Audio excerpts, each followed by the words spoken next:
welcome back to Biblical Greek Made Easy. This is the review class for Module 1. And what we're going to do today is I'm going to give you a 30,000 foot view, a walkthrough of the 10 weeks of what we learned here in Module 1. You've come a long way, and so we just want to remind you of some of these things, and you can maybe evaluate where your strong points and where your weak points are. And then I'm going to give you some tips of maybe kind of some checkpoints you might think about as we get ready to transition from Module 1 to Module 2. And then finally, I'm going to give you a little teaser, a little commercial of what we're going to cover in Module 2. So let's go ahead and get to it. You remember we started Class 1 way back at the beginning. We started with the history of the Greek language, how we got Koine Greek, and why the New Testament was written in Koine Greek. It was the universal language of the time. It was the way to get the word out as quickly as possible with the language that the most people knew, that Paul and Luke and the other apostles and disciples, people like that, it's the language that they knew and the most people could read. And so Koine Greek means common Greek. It's the language that we started with. And then we learned the alphabet, we learned punctuation, pronunciation, syllabification, all of those elements that are so important to learning any language. You've got to start somewhere, and it starts there with the language. Class 2, we learned the first of the Greek noun cases. The Greek system, as you now know, is built up on those four cases: nominative, genitive, dative, and accusative. We learned nominative and accusative, the two simplest of those cases, in Class 2. And so key to understand how Greek works is to get those cases along with their declensions and their case endings that we learned really early on, because as you saw, those come up again and again. Then Class 3, we learned genitive and dative. Genitive is the possessive case. Dative is the indirect object case, whereas nominative is the subject and accusative is the direct object. And so we learned what all of those grammar words mean in English, and we learned them in Greek as well. And by Class 3, you knew some of the founding principles, the basics of the Greek language, knowing the four cases and knowing how they worked. Then we moved into prepositions and me. We're not done once we learn nouns.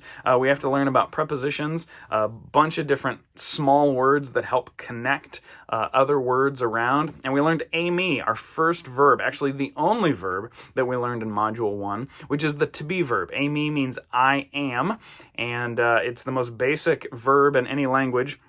And so we learned me and all the different conjugations so far of that in order to be able to construct simple sentences, okay? Class 5, we talked about adjectives and how there's three kinds of adjectives in both English and in Greek. We've got attributive, we've got substantival, and we've got predicate adjectives. So we learned not only how to understand those in English, but how to recognize those in Greek because they show up a lot. In Class 6, we talked about third declension nouns, and this felt like a little bit of a curveball because we were starting to get really comfortable with first declension and second declension nouns, but there is this third declension which feels a little out of left field. And there are those noun rules that we learned from Mounts that help us a little bit, that nominative singular, dative plural are kind of some weird places, certain consonants fall off at the end of a word, like tau. And so we learned a new set of words that end in consonants, and for that reason, take third declension endings. Then Class 7, we looked at first and second person pronouns. This started our 4-week deep dive on pronouns in Greek. Classes 7 through 10 were all pronouns. And we started with first and second person pronouns, the I and the you, the we and the us. And we looked at all the different cases of those. And luckily, we don't have to deal with gender when we're talking about first and second person pronouns, but we do have to deal with number, singular, plural, and we have to deal with case, nominative, genitive, dative, accusative. Class 8, we looked at autos, which is, among other things, the third person personal pronoun. Okay, that's how we say he, she, it, they. All of those words are encapsulated in this Greek word autos, in addition to a couple other usage. Remember, we talked about the adjectival intensive, where we say Jesus himself or Herod himself to emphasize things that way. We also looked at the identical adjective, where Jesus went out and prayed the same thing. Autos can mean same when it's used in this identical adjective sense, and we looked at the ways to identify those, which are the same categories we learned for adjectives. And then class 9, we talked about demonstrative adjectives. These are those words that are this and these and that and those. And we got to be careful that we don't get those confused with similar words in English, which sometimes we as English speakers confuse. We got to make sure we have these distinct grammatical categories that help us learn our English better so we can learn our Greek better. And then finally, class 10, we talked about relative pronouns. Relative pronouns are some of the least understood words in the English language. And so we started there. We learned relative pronouns like who, whom, which, that, whose, those kind of words. We learned how to distinguish those from other ones. And we looked at the Greek paradigm, which looks a lot like the definite article paradigm. It just has some weirdness going on. It's got some different accents, some goobers, we call them, up above, right? And we want to have some sensitivity to those showing up in context because they show up a lot, over 1,300 times in the New Testament. We want to be able to recognize them, okay? It doesn't help us a lot to be able to write out that paradigm from memory, unless that's how you learn. What we want to be able to do is recognize them when they show up in the New Testament. This is Biblical Greek made easy. We want to minimize memorization as much as possible. I think we've done that. There's still a few things you have to memorize. You still have to memorize vocab. You still have to learn a few paradigms. But we want to minimize that memorization as much as possible and just get you to the point where you can recognize it when it shows up. Okay? So as we get ready to transition from Module 1 to Module 2, we're going to go from Greek nouns and pronouns and those sorts of things. We're going to transition from there into verbs. Okay, so life's going to get a little bit more complex because verbs are going to have a lot of stuff going on. It's going to be like we're learning to use a different hand because the categories are going to be a little bit different. Okay, and a couple things that will help you as we transition, okay? Number one is I want you to stay current on vocabulary, okay? Follow the list that we provide for you. Continue to review those words. There's some words by now that you know so well, you don't even need to review them anymore. They're just in your head. They're stuck. They're there, okay? But sometimes those little words just always seem to bug us. They seem to crop up a little bit. Or maybe you're a couple weeks behind, a couple class periods behind on vocabulary. Let me encourage you to work hard to stay up to date with your vocabulary because that keeps building, okay? The more vocabulary you learn, the better you'll get at translation, the better you'll be able to do. When I'm teaching this in person and I have a student translate and they read it in Greek and then they offer some translation, it's always super obvious who studies their vocabulary and who doesn't. Why? Because if you don't know what any of the words mean, man, you just can't translate very well. That's maybe obvious, but it's just so true. So stay up on vocabulary. That's the heavy lifting, the hard work, the mental energy you just have to apply in order to learn how to read and translate Greek. So stay current on vocabulary. And number two, practice reading and translating the Bible regularly. Okay? That's what we came here to do. I want you to spend some time with the translations that we provide you. Maybe open up a Greek version online.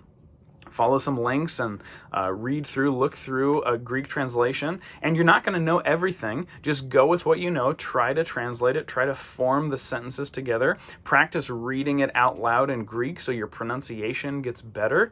That's the thing that you'll want to do, which will be frustrating early on because you won't know much. But as it goes, as that snowball picks up snow and gets bigger and you get better, it'll encourage you. It'll refresh you. It will help you grow and get better in your engagement with Greek. That we can't miss that step because if we're not actually reading and trying to translate the New Testament, we're going to be missing a key part of this course. All right? So let me tell you about Module 2. Module 2 is all about the Greek verb. Okay? There's 5 different tenses we're going to learn. 3 of those tenses are past tenses, okay? Greek can be very specific with the past tense, and we're going to learn those because several of those have what we might think of as like Easter eggs, theological Easter eggs built in that make the story vivid for us, okay? So we're going to look at a bunch of examples of that. Okay, we're going to learn the Greek verbal system, how verbs work, how do we build verbs in the Greek system. We're going to talk about how we build verbs in the English system, which is quite a bit different than the Greek system. And I got news for you. The Greek system is simpler and it's better, okay? Obviously, verbs are essential to be able to read and translate the New Testament, okay? And it's not going to be the regular stuff that's going to be difficult. There's going to be some weirdness that creeps in, and we're going to deal with the weirdness. Of course, this is Biblical Greek Made Easy. I'm going to give you ways to approach and deal with and handle the weirdness. I'm going to give you all the study tips I have, and I think I'm going to make it easier than almost anywhere else that you would learn it.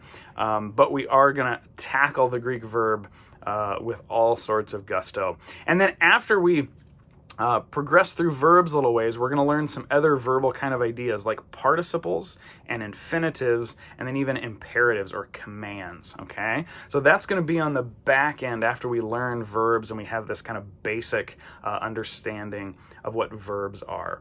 Module 2 is relatively long, okay? It's maybe about twice as long as Module 1 because there's a lot going on. But guys, I tell you what, don't quit now. Your ability to translate is going to go through the roof over the course of the next 8 to 10 weeks of classes, okay?